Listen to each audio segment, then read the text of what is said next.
Kakaibang pangyayari ang natunghayan ng tatlong apostol, ang pagbabagong anyo ng Panginoong Jesucristo.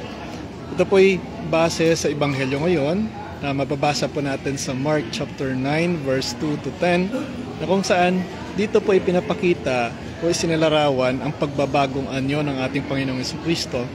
Para sa simbahan, tinatawag po itong transfiguration.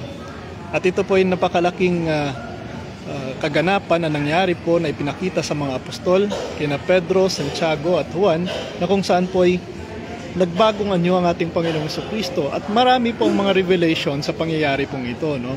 Sa Ebanghelyo nga ito, ating pagnilayan ngayong araw, ay mayroon po tayong 5 lessons na maaari pong makuha. And I will give you these 5 lessons na maaari nyo rin pong matukoy patungkol po sa Ebanghelyo natin ngayon. At para madali po nating matandaan, ang 5 po ito ay maaari po nating gamitan ng acronym. Ano ba itong acronym? Para madali nating matandaan yung lesson na ipinapahiwatig sa atin ng Ebanghelyo ngayong araw. Mark chapter 9 verse 2 to 10. Ito po ay nagpapahiwatig sa atin ng tinatawag nating dream. Ano ba yung dream? No? Ano ba yung dream na tinutukoy sa Ebanghelyo? Ito po ang acronym na gagamitin natin para sa 5 lessons na sinasabi ng Ebanghelyo. No, dream, D, R, E, A, and M. No, D, una po tayo sa D. Ang Ebanghelyo po ay tumutukoy or nagpapakilala ng divinity of Christ. At ito nga po, sinasabi sa Ebanghelyo, ito yung tumutukoy talaga ng ating Panginoong Jesucristo is God. No, the gospel, isa sa mga basihan that shows us that Jesus is true God. Dito po tinutukoy o pinapakita ng Ebanghelyo the divinity of Christ, na siya talaga yung tunay na Diyos. Marami po kasi ngayong mga kapatid natin ang hindi naniniwala na Diyos ang ating Panginoong Jesucristo.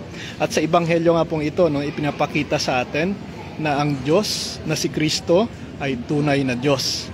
It shows the divinity of Christ. At hindi po maaaring tutulan yan ng mga kapatid natin.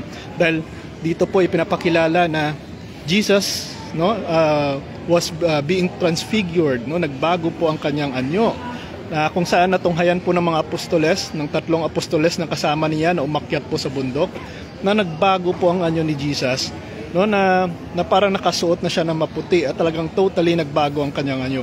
So simbahan po tinatawag itong transfiguration. At ang transfiguration ay isa po sa mga pagpapakilala that Jesus is God. It refers to the divinity of Christ. Kung sasabihin po ng mga kapatid natin that Jesus is just only a man, sabihin na nating para sa kanila ay tao lamang, wala pa pong nangyari sa kasaysayan na may taong nag-transfigured or nagbagong anyo, di ba? It only happens to Jesus Christ, at yan pong sinasabi ng Biblia. That's according to the history, Batay po yan sa mga eyewitness na sina Pedro, Santiago at Juan. Tinutukoy po sa Ebanghelyo that Jesus was being transfigured.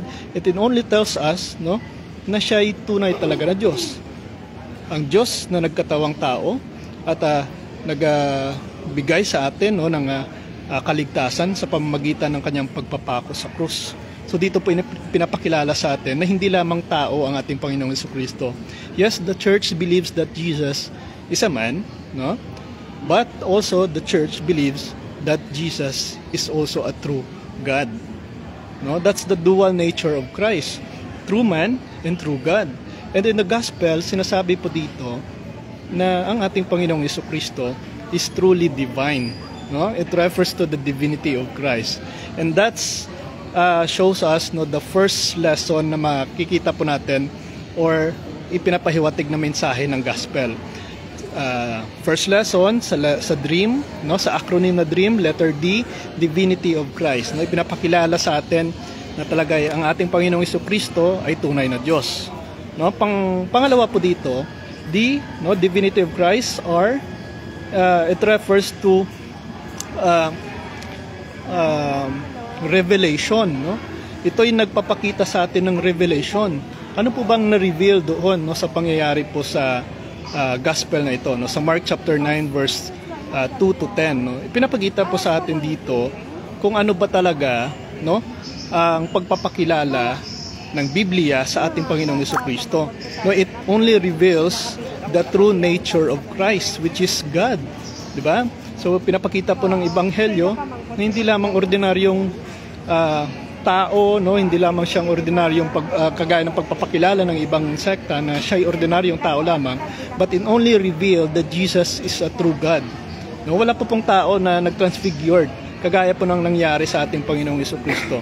Ito lamang ay nangyari po sa ating Panginoong Jesucristo. Isang malaking revelation po ito na ipinakita ng ating Panginoong Jesucristo sa kanyang mga alagad, no, sa kanyang mga apostoles, na siya ay pinapakilala, no, na talagang tunay na Diyos. At kung matatandaan po natin, no, in the gospel, sinabi doon na may boses na nagsasalita na pinapakilala that this is my son, no, my beloved son.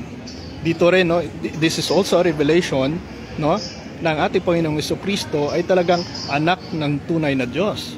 No, dito ipinapakita sa atin na since Jesus is the Son of God, it only entails that Jesus also is God. Di ba? Wala pong tao dito sa mundo na makapagsasabi na katulad, no, ng ating Panginoong Jesucristo. And even Muhammad, no, even Felix Manalo, no, even Kibuloy, hindi po makakapagawa ng mga magandang pangyayaring ito kagaya po na ginawa ng ating Panginoong Jesucristo. So ito po ay nagpapakita lamang na talaga it only reveals that Jesus is a true God. So yan pong pangalawang mensahe na ipinapakita po sa atin ng ebanghelyo. Pangatlo po dito, no, una, divinity, pangalawa, revelation, no. Ang pangatlo, ang ito po ang ebanghelyo po ay tumutukoy sa experience, no? E for experience. Ano po ba? Para kaninong experience po ito? Experience na ipinakita or natunghayan ng mga apostol. Ano po bang experience na natunghayan ni na Pedro, ni na San Juan at ni na Santiago nung sumama po sila doon sa pag-akyat sa bundok, no, with Jesus Christ? Ang experience na ito po ay talagang kakaiba, no?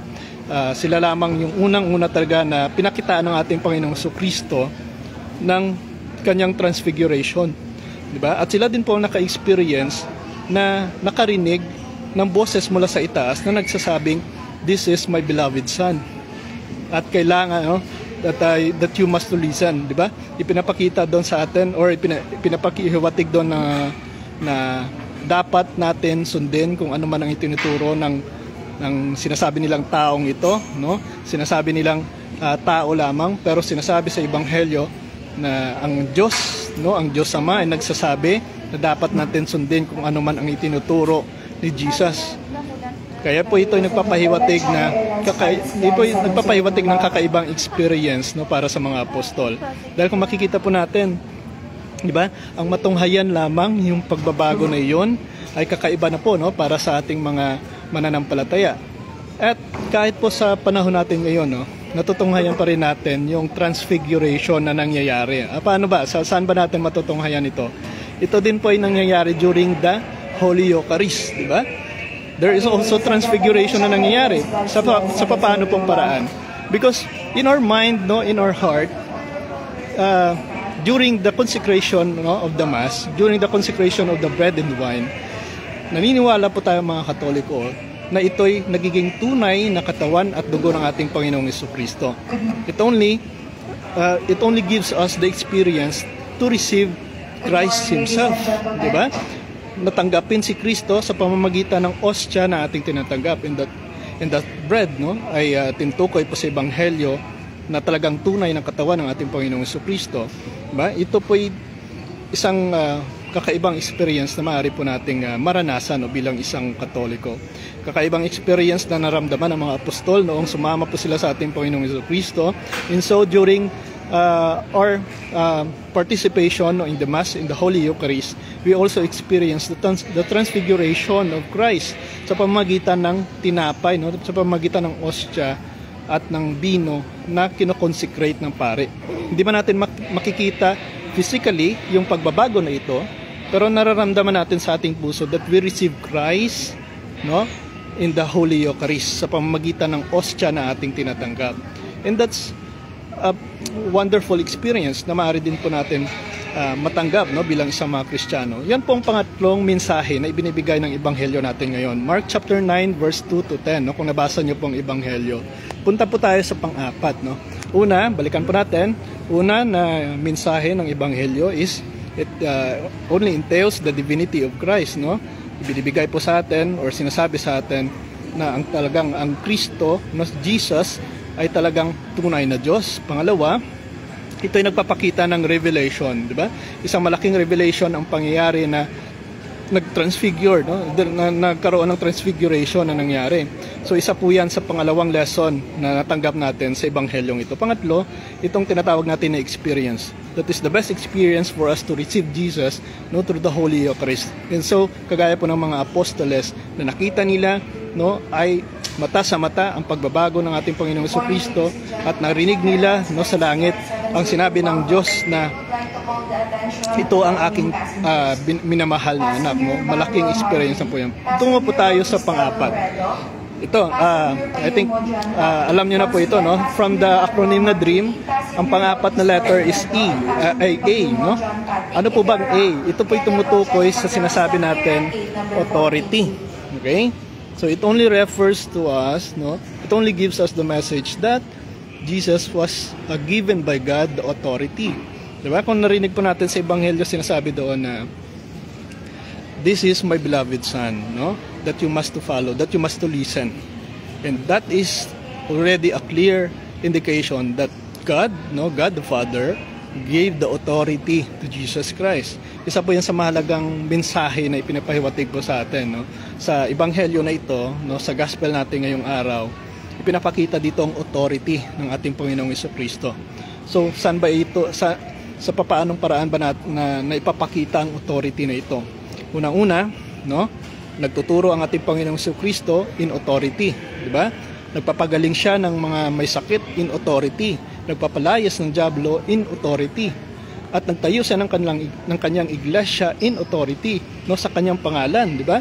Sa pamamagitan ng kapangyarihan, no, sa authority na ibinigay ng Diyos sa kanya, itinayo niya ang kanyang iglesia, no, Matthew 16 verse 18, sa pamamagitan ni Pedro. And that's a clear indication that the church has possess also the authority same as Christ. Paano po natin nasabi, no? Dahil ipinagkatiwala mismo ni Kristo ang kaligtasan, no, ang pagtuturo, ang pagbabahagi ng Ebanghelyo sa kanyang iglesia. So, authority na ito ay binahagi din mismo sa kanyang iglesia.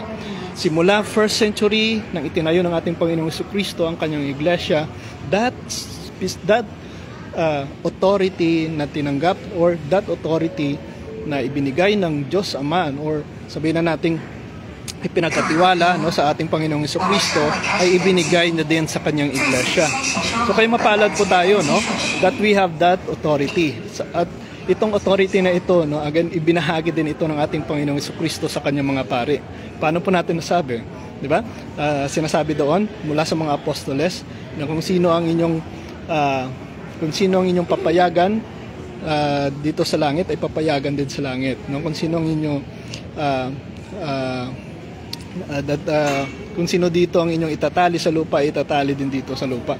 That's a clear authority na ibinigay ng ating Panginoon Jesucristo sa ating mga kaparian. At ito ay klaro din, no, na makikita natin sa simbahan. So kaya mapalad po tayo na tayo bahagi po ng kanyang iglesia. Because dito po natin mararamdaman ang authority talaga na ibinigay sa atin, no, ng ating Panginoong Jesucristo. Lalong-lalo na po, no, sa paanong paraan ba natin bilang isang ordinaryong Katoliko mararanasan ng authority na ito. Authority in a way that you have authority, spiritual authority over your children. Di ba? Kung isa po kayong ama, kung isa po kayong magulang, sa inyong pong pamilya, you have that authority sa inyong mga anak. Okay? So, dapat po natin gamitin ito, lalong-lalo na po kapag may sakit, yung mga anak natin, inaalihan ng masamang espiritu, sabihin na natin, ginagambala ng masamang espiritu. Ikaw na magulang, you have that authority para itaboy po ang mga gumagambala sa iyong anak.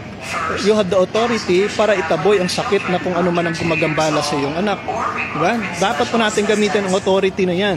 Dahil ibinigay po yan sa atin ng ating Panginoong Jesucristo, no, during our baptism.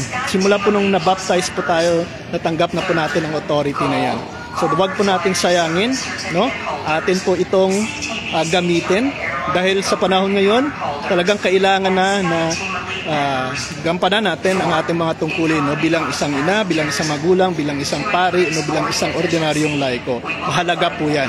And that's a clear message na sinasabi po sa Ebanghelyo ngayon, ang authority ng ating Panginoong Jesucristo. Ang authority na ibinahagi niya sa atin, no? Panglima, last po na message, no, sa gospel ngayon. Nauna po tayo, no? Ginamit po natin ang acronym na DREAM. D for Divinity of Christ, R for Revelation, E for Experience, no? A for Authority, at ang last, ang M, no, sa DREAM, itong tinatawag natin na mission. Okay? Kung matatandaan po natin sa Ebanghelyo, sinabi doon ng ating Panginoong Jesucristo sa mga apostoles, huwag niyo munang sabihin hangga't hindi ko natupad, no, yung kanyang misyon. So isa po yan sa mga indikasyon na may misyon na inatas din ng ating Panginoong Jesucristo, no, na until na ma-prove niya at maipakita niya sa atin at mapatunayan niya ang kanyang mga sinasabi, doon na po tayo lahat, no, magbahagi, no, ng katotohanan patungkol sa ating Panginoong Jesucristo. When we spread the gospel, that's part of our mission, no, sa pagbabahagi po ng Ebanghelyo ng ating Panginoong Jesucristo. And so bago po umakyat ang ating Panginoong Jesucristo sa langit, isa po yan sa mga inihabili niya po, no, sa atin, sa mga apostoles, sa ating mga kaparian, tayo po na ibahagi ang Ebanghelyo, no, gawing alagad ang lahat ng mga tao at bautismuhan ninyo sila sa ngalan ng Ama, Anak at ng Espiritu Santo. Isa po yan sa misyon na iniwan sa atin ng ating Panginoong Jesucristo na dapat po natin sundin at dapat po natin pagtulungan, no? Huwag po nating igiit ang kaligtasan sa kapwa natin. Kahit na ito'y masama, sabihin na natin ito'y makasalanan, sabihin na natin hindi katanggap-tanggap, no, sa sosyedad. Pero dapat po natin buksan, no, ang ating isipan, dapat po natin buksan, no, ang ating puso na kung ang Diyos ay tumatanggap sa atin na makasalanan din, how much more tayo mismo ay dapat tumanggap din sa mga kapwa natin na kahit na itinituring ng iba na makasalanan, ay tayo mismo ay nagpapakita ng pagmamahal sa kanila. So yan po, no, that's a clear mission na ibinigay sa atin ng ating Panginoong Jesucristo, no. Ipakita po natin at gampanan po natin ang misyon na iniwan niya. So yan po ang 5 mahalagang mensahe na ipinapahiwatig po ng Ebanghelyo natin ngayon, no. Ang Ebanghelyo natin ngayon is Mark chapter 9 verse 2 to 10 na tumutukoy po sa pag-akyat ng ating Panginoong Jesucristo sa bundok kasama po sina Pedro, Santiago at Juan, na kung saan biglang nagbago po ang kanyang anyo, no, na nag-transfigure at nilikop, na kung saan may boses din na narinig na nagsasabi na ito ang aking minamahal na anak, no, sundin ninyo siya. So ito po ay nagpapakita ng magandang pangyayari at ito po ay may maraming mensahe sa atin. At ang mensahe nga ito, no, sinamarize po natin sa 5. Gamitin po natin ang 5 na ito na ginamitan natin ng isang one word, no, para mas madali po natin manunawaan at madali po natin matandaan. Dream, no, D for Divinity of Christ, R for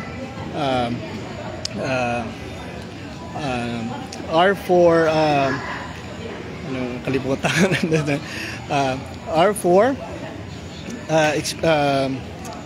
reenactment, no, or the sinabi doon ng revelation, revelation. D, Divinity of Christ, R for revelation, E for experience, A for authority, and M for mission. Mahalagang mensahe po ito na ibinigay sa atin ng ating Panginoong Jesucristo ngayong araw, mga kapatid. So yan po ang ating reflection patungkol po sa gospel natin ngayon. So sana po ay nabigyan po natin, no, ng magandang explanation, no, patungkol po sa Ebanghelyo natin ngayon. So kayo rin po ba ay nakapag-reflect na sa Ebanghelyo natin ngayon? So nandito po kami ngayon nasa Manila while waiting po sa aming connecting flight going to Kuala Lumpur, Malaysia, no?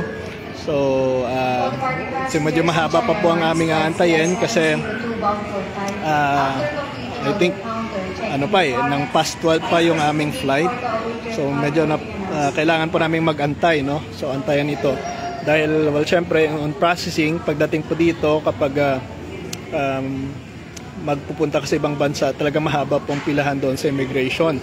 So, kailangan mo ng may mga undergo ng mga screenings. So, kailangan talaga ng ample time para bago ang nakatakdang flight mo. So, yan po, no? Mga kapatid, kamusta po kayo dyan? Kamusta po ang ating araw ngayong araw, no? Hello po sa inyo, Brother Primo.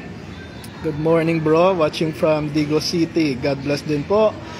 Sister Helen, God bless din po sa inyo. Sister Ami, God bless din po. Maraming salamat po sa nagpadala ng stars, no?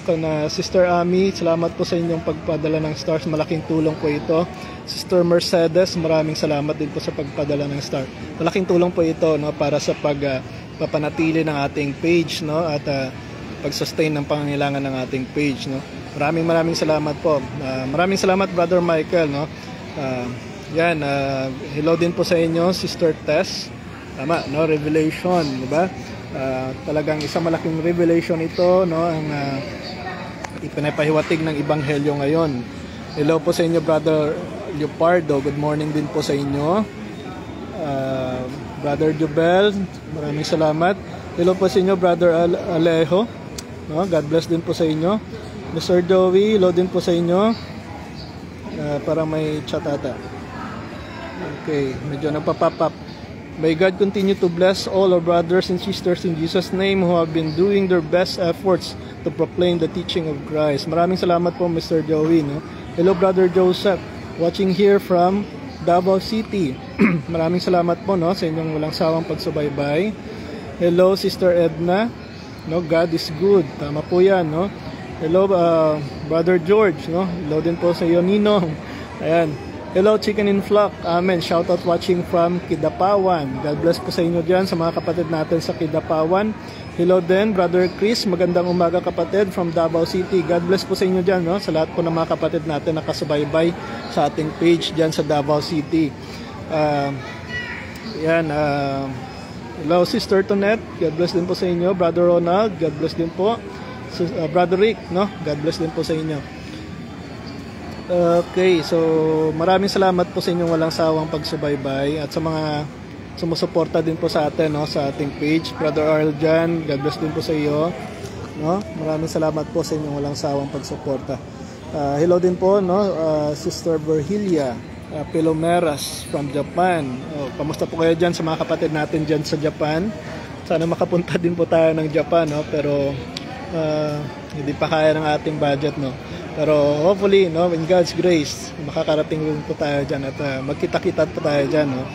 Sa mga kapatid po natin sa Malaysia, baka magkita-kita po tayo dyan. God bless po sa inyo dyan, no? Hello, Brother Noel, watching from Pasig. God bless din po sa lahat ng mga kapatid natin dyan sa Pasig, no? Hello, Sister Cynthia, no? Safe travel. Maraming salamat po.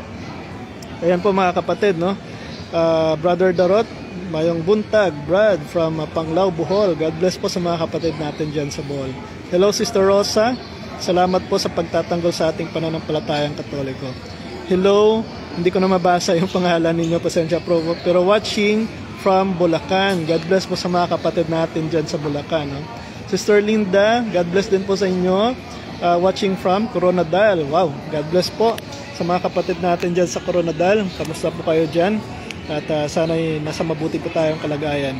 Gabayan po tayo ng ating Panginoon. Brother Romeo, maayong aga, ka-curious from UAE. God bless po. Wow, maraming salamat at abot tayo ng UAE. Kamusta po kayo dyan? Sa mga kapatid natin sa UAE, God bless po sa inyong lahat, no? So, nandito po tayo ngayon sa airport sa NAIA Terminal 1, no? Para po sa pag-aantay namin going to Malaysia. So habang nag-aantay, no, magkamustahan muna tayo dito sa ating live. So para po at least maging useful din ang oras natin dito, no? Dahil hindi naman tayo makakapagawa ng content. So dito na lang po tayo magkamustahan sa ating live, no? Hello, Sister Dory. Hello po. Good morning din po sa inyo. Hello, Brother Marvin. God bless din po. Ingat sa biyahe, watching from Bukidnon. God bless po sa mga kapatid natin dyan sa Bukidnon, no? Sana po gabayan po tayo ng ating Panginoon. So, yan mga kapatid, no? So, binigyan po natin kanina ng reflection, ang gospel, patungkol po sa Mark chapter 9, verse 13 2 to 10, no? Talagang napakaganda po ng ebanghelyo na ito na nagbibigay po sa atin ng magandang aral din, no? So, isa po sa pinapahiwatig din ng ebanghelyo, ito yung nagpapatunay din na talagang yung mga yung power ng prayer natin sa mga santo, 'di ba? Yung sinasabi nila, 'di ba, kung natandaan niyo po yung nagtrending na portion ng debate ni na Father Darwin at ni Brother Camacho ng SDA. So, para sa mga SDA, no, para sa kay Brother Camacho, wala nang isip yung mga namatay na, no? Kaya hindi na para sa kanila dapat na magbigay ng panalangin sa kanila, no? Humingi ng panalangin sa kanila at tulong. Pero nung tinanong ni Father Darwin na ito bang sinasabi, no, sa Mark chapter 9 na nagpakita sina Moises, na sina Abraham sa ating Panginoong Jesucristo, na kung matatandaan po natin, ito yung mga patay na, pero nagpakita pa at kinausap pa sila, no? Kinausap pa nila ang ating Panginoong Jesucristo. So, tinanong ni Father Darwin kung ito bang kung ang ating Panginoong Jesucristo ba ay kumakausap sa mga walang isip, di ba? That's a best argument, no, na binigay talaga na pantapat doon sa kanilang mga argumento, no? Hindi po dahil sa namatay na yung mga kapatid natin, no? O sabihin na nating tulog na sila, no, sa kanilang physical, ay sabihin na nating wala ng isip, no? Ang kanilang kaluluwa ay klarong-klaro, no? Ang kanilang kaluluwa ay patuloy pa rin na gumaganap ng kanilang tungkulin, no, sa pagbibigay ng panalangin para sa atin, no? So yan po mga kapatid, at that's a clear indication na totoo talaga yung ating doktrina patungkol po sa intercession of the saints. Diba? Hello po sa inyo, Sister Isabel from Nasugbo, Batangas. Hello po sa mga kapatid natin dyan sa Nasugbo, Batangas. God bless po sa inyo. Sister Brother Arma, hello din po sa inyo. God bless din po. Sister Eden, good morning po. Watching from Daet, Camarines Norte. Kamusta po kayo dyan sa mga kapatid natin dyan sa Camarines Norte? Brother Bryson from USA. Wow, abot na tayo ng USA. Kamusta po kayo dyan? Sana'y nasa mabuti po tayong kalagayan at sana po'y nasa maayos pa rin, no, ang ating mga trabaho pang may pagpatuloy ng suporta sa pamilya natin dito sa Pilipinas. Maraming salamat po sa inyong walang sawang pagsubaybay, no.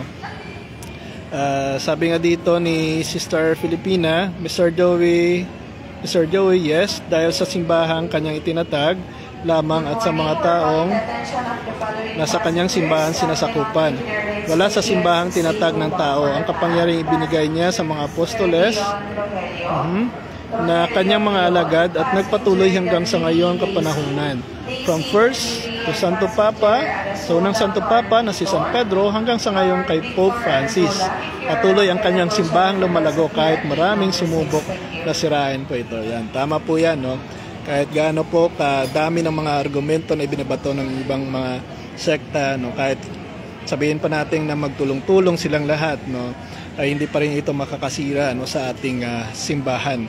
Dahil ang simbahan na ito, dahil ang iglesia na ito na itinatag ng ating Panginoong Jesucristo ay hindi masisira ni numan, no, kahit nga ang kapangyarihan ng kamatayan ay hindi po makakapanayig dito. So, kaya wala po tayong worries na sabihin na nating matalo, no, or masira nilang iglesia dahil mananatili po itong matatag. Yun nga lang yung ikinatatakot po natin, yung mga kapatid po natin na hindi matatag ang kanilang pananampalataya. So yan po, no, ang sanang pagtulungan po natin. Yan po ang dapat natin na paigtingin pang ating evangelization nang maturuan sila at nang malaman nila ang tunay talaga na doktrina ng ating simbahan. Well, hindi naman po ito nakakabawas, no, ng ating oras na kahit konti ay makapagbigay po tayo ng pagtuturo, no, patungkol po sa mga doktrina, patungkol po sa mga argumento ng mga kapatid natin na sinasagot natin. Di naman po yan nakakabawas ng ating oras at yan po ay nakakadagdag pa, no, ng ating ginagampanan na tungkulin, no, na ipinangako sa ating Panginoong Jesucristo. Ginagampanan lamang natin ang tungkulin natin bilang isang tunay na Katoliko. No, from baptism, that's part of our obligation, no, to spread the gospel. So panatilihin po natin yan, no? Bahagi po natin sa mga kapatid natin. So hello din po Brother Elizar Safe travel, bro, then from Iceland. Huhabot na po tayo ng Iceland, no? So sa mga kapatid natin dyan sa Iceland, kamusta po kayo dyan? Sana makapunta din po tayo ng Iceland. Hello din po Brother Kyle, shout out from Diego, California. Ayan, sa mga kapatid po natin sa ibang bansa. Ako po, sana po igabayan po kayo ng ating Panginoon, palakasin pa lalo ang inyong pananampalataya, no? At nang maipatuloy po ninyo ang inyong misyon, no? Sa pagtataguyod ng inyong pamilya.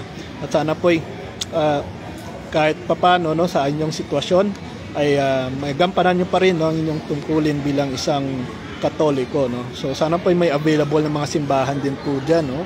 So makakapagsimba pa rin po kayo. Hello Sister Bernarda, magandang umaga po, watching from Las Piñas, Manila. Nandito po kami ngayon sa Manila. Kamusta po kayo dito, no? Dito pa kami sa airport while waiting for our connecting flight going to Malaysia. So sana po yung maging safe travel. Ipanalangin niyo po kami na maging safe lang ang aming travel at makabalik din dito, no, ng safe. Hello din Brother Junilito. Yan, proud to be Catholic. Tama po yan, no? Maging proud po tayo na isang Katoliko, no? Simbahan ay tinatag ng ating Panginoong Jesucristo. Hello din po sa inyo, Sister Aling. Hello sir, maayong aga from Santa Ana, Manila. Ayan, hello po sa inyo dito, no, sa Manila.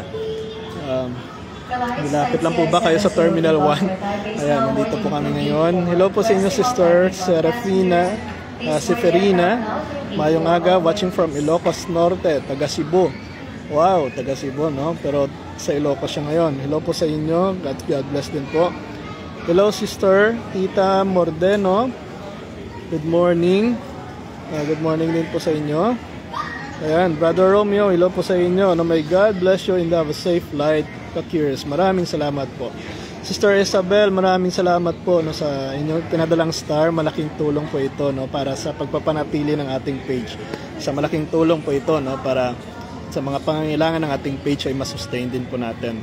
No, again, marami po tayong mga sinusustain, no, editor, of course, internet, no, kailangan po natin yan na i-sustain. So sana po patuloy po kayo sa pagsuporta ng ating page at upang may pagpatuloy din po natin yung mga gawain natin dito, no, sa ating mga ginagawang evangelization, no. So pagdasal po natin na may pagpatuloy pa rin natin ito sa kabila po ng kabisi natin sa trabaho, no, dahil again ginagawa lang po natin ito sa ating spare time, no, at yung spare time natin ay dito na po nakalaan talaga, no, sa paggagawa ng content. Hello po sa inyo, Brother Aboda. Good morning bro, have a nice day, God bless. Maraming salamat po sa iyo, no? Sabi nga dito ni Brother Marvin, God bless us all, CFD. Nanalo tayo sa debate. Sa Cagayan de Oro, ginabayan talaga sila ng Holy Spirit. Yan, tama po yan, no? Again, no, pagdating po sa debate, tanging ang nakakapanood lamang, nakasubaybay ng debate, ang makakapagsabi kung sino talagang ang nagtuturo ng tama, no? So, alam naman po natin na natindigan no, ni Brother Wendell ang kanyang affirmative side, no, ng simbahan talaga, no, ang haligi at suhay ng katotohanan. At hindi talaga yan mababali, no, dahil ito'y biblical at kahit nga mismo yung kanilang mga magazine ay nagpapakita, no, na ay kumikilala na ang iglesia talaga ang tunay na haligi at suhay ng katotohanan, diba? So talagang natindigan po, no, ang punto. So yan po, ipagpatuloy po natin at yan talaga ang katotohanan. Hello po sa inyo Sister Charity, good morning ka-curious bro dance all sa tanan, God bless. Maraming salamat po. Napoleon, hello Brother Napoleon, no? Good morning Brother Curious, may Lord God Jesus Christ bless you. Maraming salamat po. Hello Sister Saidi, no? Stay safe and healthy, God bless you more. Salamat po. Watching from Tuboran, Cebu. Wow, taga Cebu, no? Marami po sa mga kapatid natin dyan na sumusubaybay sa Cebu, no, sa Davao. Hello po sa inyo, maraming salamat po sa inyong suporta, no, na binibigay sa ating page. Hello po sa inyo, Sister Bernarda. Safe travel po. Maraming salamat. Sister Mirna, no? Good day, sir. Watching from Panabo City, Davao del Norte. Yan. Hello po sa inyo dyan, sa mga kapatid natin sa Davao del Norte. God bless po. Sabi ni Brother Abuda, bro, pa-shoutout watching from Post Tacloban City. Yan, shoutout po sa mga kapatid natin dyan sa Tacloban City, no? Sana'y nasa maayos po kayo na kalagayan, no? Okay. Sumikat yung Tacloban, no? Nakilala yung Tacloban ng dahil po sa Yolanda, no? So talagang malaking struggle po ang naranasan po ninyo dyan. So, pero ngayon, no, fully recovered na talaga yung Tacloban. Hello po sa inyo dyan, Brother Napoleon, watching from Retail Tondo, Manila. Hello po, no, nandito po kami ngayon sa terminal sa Naiya, no, para waiting for our connecting flight, no, going to Malaysia. Hello po, Sister Filipina, watching from Davao City. God bless din po. Maraming salamat po sa mga kapatid natin dyan sa Davao City. Hello, Sister Bernarda. Malapit lang sa airport, Las Piñas. Safe travel always. And salamat po, no? Brother Orar. Good morning, Sir Dan. Good morning din po sa inyo, no? Sister Nining Ayala, ingat po kayo sa biyahe ninyo sa pagpapalaganap at teaching the truth of our faith. Yes po, no? Panalangin nyo rin po kami na may pagpatuloy po mga ginagawa natin ito, no? Brother Ariel, no? Amping. Ano ba to? Hello po sa inyo, Brother Ariel. Amping sa pagbiyahe. Ano po ba ibig sabihin ng amping? No? Bisaya word po ba ito? So, maraming salamat po, no, sa inyong pag-comment, sa inyong pagsuporta. Ingat bro, ayan, ingat. Ingat bro, keep safe biyahe. Viva Jesus. God bless po sa inyo. Hello Sister Leonora, ingat din po. Sister Filina, God bless po mga kakir, watching from Davao City. Ayan. Brother Choi, good day sir, watching from Tagum City. Hello po sa inyo sa mga kapatid natin dyan sa Tagum City, no? Hello din, Pastor Bitaala, good day Mr. Curious from Cagayan de Oro, no? Maraming salamat Pastor, no? Sana'y pastor ka, no, ng tunay na iglesia. Okay, so God bless din po sa iyo, no? Sister Eden, bro, sayang nga po at Bisaya, di ko naintindihan. Yun nga lang, no? Sa kakapanood ko rin po ng Bisaya, nakakaintindi na po ako ng kaunti, no? Yung constructive speech nga lang, no? Pero kapag siguro pag kwentuhan ng Bisaya, hindi ko na maunawaan yung mga ibang salita, no? Pero kapag nasa talk, gaya po ng debate, ay okay rin, no? Medyo nakukuha ko kasi may similarity din, no, pagdating sa mga lingwahe dito sa amin, no, sa Hiligaynon. Okay? Sister Ivy, hello po sa inyo from Laguna po, watching. Maraming salamat po, no. Ayun, maraming salamat, no, Sister Lia, no, Lia Dababa, no. Maraming salamat po sa pag-send ng star, no. Malaking tulong po ito upang may pagpatuloy pa natin ng mga gawain, no, at suportahan po ang ating page. Brother Elias, God bless din po sa inyo. Sister Gingging, no, have a safe travel, have a safe flight. Maraming salamat po. Sister Merlina, good morning po, watching from Tahaytay City, no. Ayan, God bless din po sa inyo, sa mga kapatid natin dyan sa Tahaytay. Hello po sa inyo dyan. Sister Flor de Liza, good morning bro, watching from Kauswagan, Lanao del Norte. Hello po sa inyo dyan sa mga kapatid natin, no, sa Lanao del Norte. God bless po sa inyong lahat. Hello po, no, Sister Ivy, hello po. God bless din po sa inyo. Brother Yok, good morning. Mr. Girls Catholic watching from Baybay City, Leyte. God bless din po sa inyo. Brother Rolly, God bless din po sa iyo, bro. Sister Gingging, no, Amping, ingat po, no. Ingat siguro ang ibig sabihin nito. Maraming salamat po. Brother Ariel, watching from Macau, brother. Wow, abot na tayo ng Macau. So, maraming salamat po sa inyo sa mga kapatid natin yan. Brother Rolly, good morning bro, watching from Antique. Hello po sa mga kapatid natin dyan sa Antique, no. Madalas po kami pumupunta dyan sa San Juan, Antique, no, sa kay Bishop Maceda. Isang talagang motivating na obispo, no, na nagtuturo po patungkol sa spiritual warfare, no. Yan po, sana po gabayan po siya ng ating Panginoon dahil malaki po at marami po talagang kanya matutulungan, no. Lalong-lalo na sa pagtuturo ng tamang paniniwala, no? Dahil mostly sa mga kapatid po natin, we are contaminated, no, of the false doctrine. Kagaya po itong mga paniniwalang okultismo, yan po yung kinatatakot natin because nahaluan na po, no, ng ibang pananampalataya yung ating pananampalatayang Katoliko, no? Again, hindi po bagong katuruan yung itinuturo natin sa spiritual warfare. No, itinuturo lamang natin yung sinasabi ng katikismo, no? At maliwanag po na sinasabi sa ating katikismo that all form of divination must be rejected. So, dapat natin i-reject yan, no? Dapat natin hindi tangkilikin dahil hindi po yan makakatulong. At yan po yung nagiging dahilan lamang na ma-block po yung biyaya ng ating Panginoon, no? Na instead po na ma-receive po natin ang biyaya ng ating Panginoon ay natatabunan po ito, no, ng dahil sa paniniwala po natin sa mga okultismo. Good morning po, shoutout po sa inyo Brother Hilio from Canada. God bless po sa inyo dyan sa Canada. Brother Chong Smith, good morning din po. God bless din po sa inyo. Brother John D, hello Mr. Kiers Catholic watching from Aroroy, Masbate. Hello po sa inyo dyan sa mga kapatid natin sa Aroroy, Masbate, no? Angelita Cabangal, hello po sa inyo. Have a nice day, Mr. Kiers God bless. Watching from Victoria City, Negros. Ayan, sa mga kapatid natin dyan sa Negros, no? May CFD na po pala dyan sa Negros, sa Bacolod, no? Yan, supportahan po natin yan. At maaari rin po kayong mag-join, no? Maging parte po ng grupo na yan. Dahil marami po kayong matutulungan. I think dyan po nagsimula muna sa Bacolod. And hopefully, ay lumaganap sa buong Negros. Hello po sa inyo, Brother Marino, no? Amen din po. Shout out, no, from Quezon City, Brother Inam Parenyo. Hello po sa inyo dyan. Brother Camillo, God bless din po sa inyo, no? So, yan po mga kapatid. maraming salamat po sa inyong walang sawang pagsubaybay.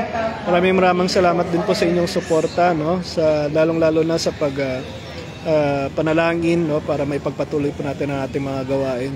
Again, tayo rin po ay napapagod din. Tayo rin po ay sinusubok din, no, ng mga pagsubok, lalong-lalo na sa trabaho, no, sa ating pamilya, sa ating paligid. So yan po ay kaakibat na ng ating mga struggle, no, sa araw-araw. But then because of your prayers na may pagpatuloy po natin yung mga gawain natin, yung mga ginagawa natin dito sa social media, maraming salamat po dahil ito po ay naipagpapatuloy natin, no, sa awa ng Diyos.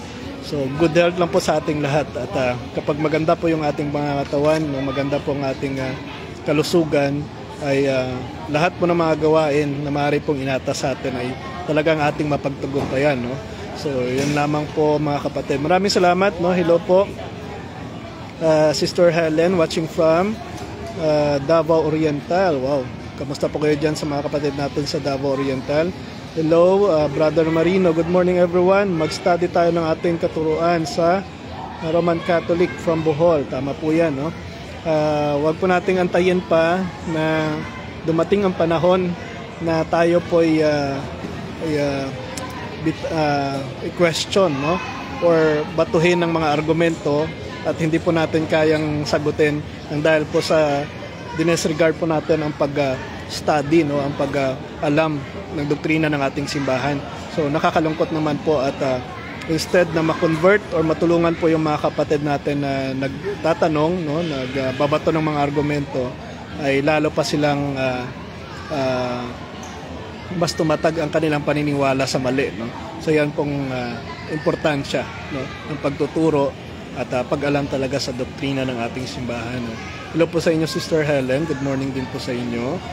Brother Felix, shoutout po. Watching from Carmen, Bohol. Ayan, maraming salamat po sa mga kapatid natin dyan sa Bohol.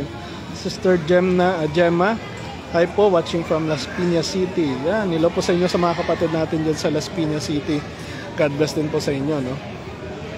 So mga kapatid, thank you sa inyong suporta. Sa mga nag-send po ng stars, sina Sister Laia, no, 50 stars, maraming salamat po. Sister Isabel, 10 stars, maraming salamat po. Sister Ami, no, sa 50 star, maraming salamat po. Sister Mercedes sa 50 star, maraming salamat din po, no. malaking tulong po ito sa ating pagpapatuloy sa ating mga ginagawa, no? So, kaya po mga kapatid, no? Pagpatuloy po natin ang ating pag-aaral sa ating pananampalataya, dahil ito po ay maliban sa nagkakaroon po tayo ng kaliwanagan patungkol po sa mga tunay na itinuturo ng ating simbahan, nagkakaroon din po tayo ng katatagan, no? Dahil nagkakaroon ng liwanag na ang iglesia na ating kinakaniban ay siyang tunay talaga na iglesia na itinayo ng ating Panginoong Jesucristo. So maraming salamat po sa mga kapatid natin na sumusubaybay parati, no, sa ating live. So mamaya kapag may time po tayo, ay may isa pa akong tatalakayin sa inyo na napakalagang pangyayari, no, sa naganap sa isang paligsahan, no, na kilala ngayon. So abangan niyo po mamaya, no, ang ating live. So sana po may time tayo. Pagdating po namin sa hotel, baka may time po tayo at makapag-discuss po tayo patungkol po dito. So maraming salamat po mga kapatid. Pinapadalangin ko po na sana gabayan po tayo ng ating Panginoon at sana po ay mas patatagin pa ang ating pananampalataya at upang sama-sama po tayo magkita-kita, no, sa ating kasama ng ating Panginoon. So muli po, this is Mr. Curious Catholic, kasama po ninyo sa pagtatanggol ng ating simbahan. Prodeo et Ecclesia, sa Diyos po ang lahat ng kapurihan. God bless po. Good morning, we're calling the attention